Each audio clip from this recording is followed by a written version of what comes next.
kembali lagi bersama saya dalam episode kedua. Saya Zura dan masih bersama alumni kita Charles. Okey, tapi kali ini kita kupas lagi lebih mendalam tentang apa yang sebenarnya ada di sebalik Juba Company. Okey.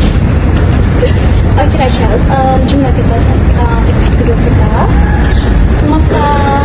Semasa pakai Juba Convocation hari itu, apa pikiran yang terlintas? Waktu tu kan sedikit macam saya tak percaya lah pada diri saya. Okay. Hari ni saya dah pakai dah Juba Convo. Macam sebelum ni kan kita dah saya tengok orang. Ya, betul. Tengok tengok macam keluarga-keluarga saya. Ada yang dah graduate, macam nak jugalah pakai jubah tu kan. Ya. Nak pakai jubah, nak barang masuk semua baru dewan. Tapi yang paling best waktu hari tu, waktu ambil scroll tu lah atas pentas saya pakai. Sumpah bangga. Dia punya bangga tu sampai saya nervous tu. Nak tengok kamera pun malu semua. Saya baik gambar cantik, gambar. Ada dekat saya tengok balik video tu memang lawak lah, video Convo itu macam tunduk-tunduk malu. Sumpah malu. Tapi itulah apa yang terlintas waktu ke fikiran saya itu. I cannot believe myself. Tak percaya. Okey, jadi yang terlintas yang itu je lah. Baru bangga apa semua tu. Bangga semua tu biasa lah tu. Siapa je tak bangga kan? Kita Convo. Nak nangis pun susah kan nangis. Lagi nak boleh nangis. Betul. Okeylah, sekarang ni kan Charles, kita sering lupa mengakui orang-orang yang selalu ada di belakang kita, selalu bantu kita dari awal pengajian sampai dapat graduasi. So Charles, bolehkah bagi tahu siapa support system terbesar sepanjang pengajian? Mestinya bapak lah kan. Betul kan? Siapa je untuk yang mana tahu dia ada bapak tanpa kita orang faham. Support system orang adalah adik-beradik yang ada adik-beradik. Jadi untuk saya memang bapak saya lah. Diorang support saya sentiasa daripada habis SPM, daripada STP. Waktu tu dulu saya STP, masuk degree, dan sampailah saya dapat sama master ni. Memang bagi saya bapak memang the best support system yang terbaik bagi saya. Saya ingat dari waktu ni saya ulang sikit lah kan. Terutama SPM, waktu saya ambil SPM dulu. Saya dapat untuk EBU saya tak dapat satu pun mana-mana untuk apply diploma. So waktu tu aku give up lah. Memang betul nak cari give up. Macam nak kecewa gitu kan. Sebab tu saya macam first family saya tak apa tu bukan macam menunjukkan kamu tak layak nak belajar. Saya macam ambil lah STP. So saya macam okay, saya ambil cabaran, saya ambil SPM. Lepas SPM tu dari situlah saya dapat peluang sambung dulu. Macam cakap memang supportive lah family saya. Memang 100% supportive. Orang support perjalanan itu dari segi belajar, walaupun bukan belajar je lah, dari kewangan orang supportive. Lepas tu bila saya bersukan orang tak halal, orang tak biasa macam nak sukan boleh, janji belajar jangan lupa. Even macam apa lagi, kita nak hidup sendiri pun orang supportive. Macam lepak-lepak, orang tak halang macam orang tak boleh keluar, tak boleh jalan-jalan, tak boleh dia orang bukan supportive dari segi belajar, semua benda. So my father and mother terbaik. Okay. Okeylah, selain dari orang seperti ini, mesti ada juga pengorbanan yang tadi kan yang pengajian ni. Betul. Okey, cuba kongsikan. Mau dengar juga. Pengorbanan peribadi saya. Ya. Memang masa dengan keluarga lah, masa dengan adik-beradik. Saya ni jenis yang rapat dengan mak bapak, rapat dengan adik-beradik saya, rapat dengan datuk nenek saya juga. Manja tidak lah. Okey. So saya anak sulung. Oh, anak sulung. Ya, anak sulung daripada adik-beradik kita. Yang lepas tu saya anak sulung lelaki. Yang dua adik-beradik saya dua perempuan. Oh, faham. Patutlah. Betul lah, kira macam kurang masa juga lah dengan memang berkorban masa. Saya balik cuti pun setahun sekali. Mostly saya akan balik kawai je lah. Christmas, cuti raya semua. Dan memang korban ke masa saya dekat Minimas je lah, tak pergi mana-mana. So busy, satu belajar, satu sebab saya ada dengan organisation juga macam BBK semua tu. Lepas tu saya wakil di Ini masih juga perlu training. Apa tu training handball. Memang ketapak ke sini lah hidup kayak ini mas. Banyak. Cuti gawai pun balik 2-3 hari. Balik dan lepas tu baru balik lagi. Memang masalah korban. Ya, betul. Kalau dari segi kewangan pun memang banyak juga ya. Ya, betul. Kalau Banyak. memang lah masalah Banyak lah kewangan guna. paling utama. Semua. Itulah macam nak cakap ekosistem terbaik. Abang Jo. Abang Jo sangat membantu. Thank you Abang Jo. Okay, selepas ini soalan yang last lah ya untuk Charles. Selepas itu graduasi dan bergelar alumni, apa perubahan yang paling ketara pada diri Charles?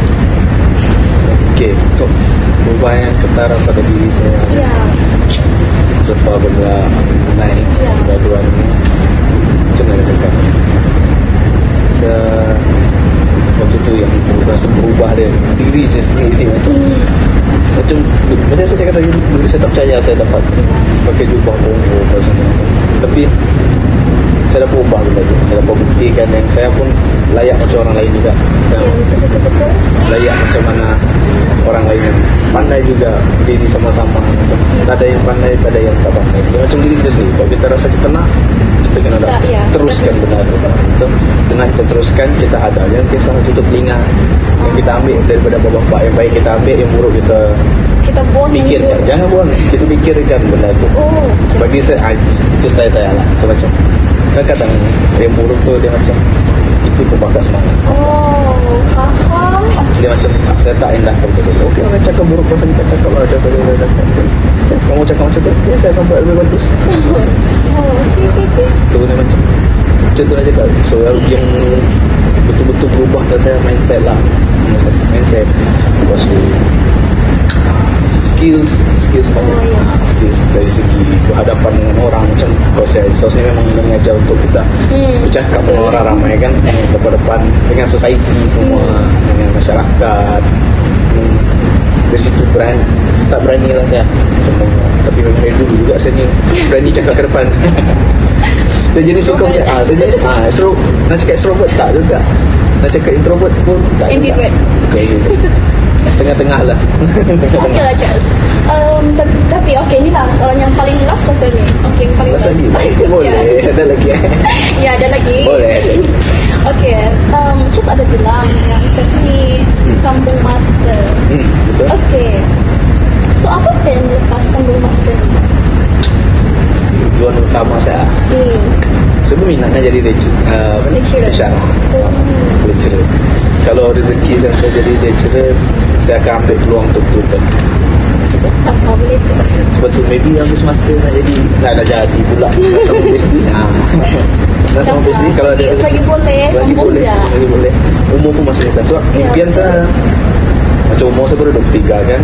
So, impian saya memang start saya dari STP dulu waktu tu. Saya memang fikir sebelum 30 saya nak ada PhD. Impian. Lepas tu macam satu lagi saya kan nak tolong, so saya nak buktikan lah kat adik-adik saya yang macam saya boleh jadi teladan gitu. Ya, betul. Teladan contoh dekat adik-beradik. tu. Lepas tu saya tak nak buang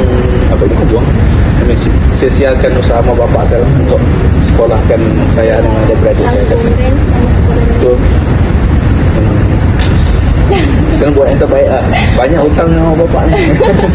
Sangat. Hutangnya yang tak boleh dibayar memang tak boleh dibalas. Betul. Kalau ikutkan dulu tujuan asal saya nak jadi cikgu. Kamu jadi cikgu. Sekali sambung sini baru kamu fikir lecturer pula. Sebab tu saya cakap tadi saya kecewa sebab lagi saya nak dapat pendidikan. Tak dapat. Oh, patutlah.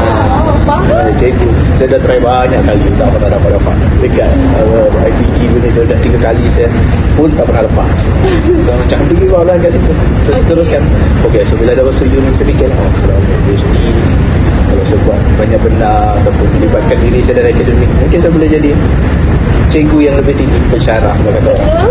Jadi Tuhan silakan kenapa anda dapat pendidikan. Mana tahu kan jalan hidup lain kan.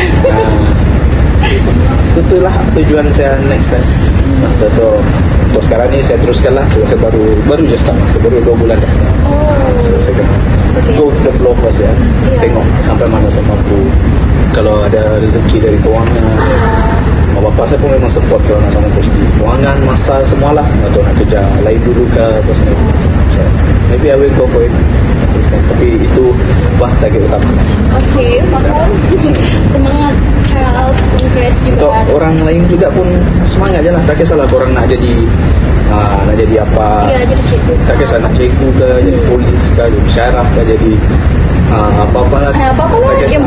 Yang penting teruskan apa yang korang dah start. Jangan setengah jalan. Lain lah. Macam saya cakap tadi, saya jenis percaya pada rezeki. Macam rezeki ni, maksud saya rezeki ni kita kena usahakan. Betul. Untuk rezeki tu. Dia bukan kita duduk macam ni je. Mana rezeki? Betul. Mana rezeki ya? Kita kena berusaha juga untuk mendapatkan. Maksud saya betul. Saya percaya rezeki tu usaha. Usaha barulah rezeki tu nak datang. Okay. Takkan rezeki tu Takkanlah kita ada nak datang sendiri kan. Pasti dia usaha. So apapun usaha lah. Untuk junior-junior, untuk adik-adik yang baru nak start, tak kisahlah STP ke, SPM ke, degree ke, belajar aja. I mean, kalau kamu bukan jenis yang belajar sungguh-sungguh, do your best. Macam saya pun, saya bukan nak cakap pandai. Taklah pandai sangat. Dia macam lelaki biasalah, main-main tu banyak daripada belajar. Tapi tak sangka macam tak belajar pun boleh score. Tak adalah ilmu apa tu, adalah belajar, tipu lah. Tak belajar. Betul lah. Ya, takkanlah tiba-tiba tidak belajar lepas tu pandai itu lain tu. Ada AI dalam kepala ni. Dia macam okay, tak ada. Okay. Wah, rasanya itu je apa? Okay. Itulah kisah di sebalik jubah menurut alumni kita. Okay, terima kasih Charles sudi berkongsi pengalaman yang sangat bermakna pada hari ini. The best to everyone. Okay, terima kasih juga kepada semua pendengar. Okay. Sampai sini saja kita punya siri kisah di sebalik jubah Konvo. Okay, jumpa lagi dalam episod seterusnya. Bye.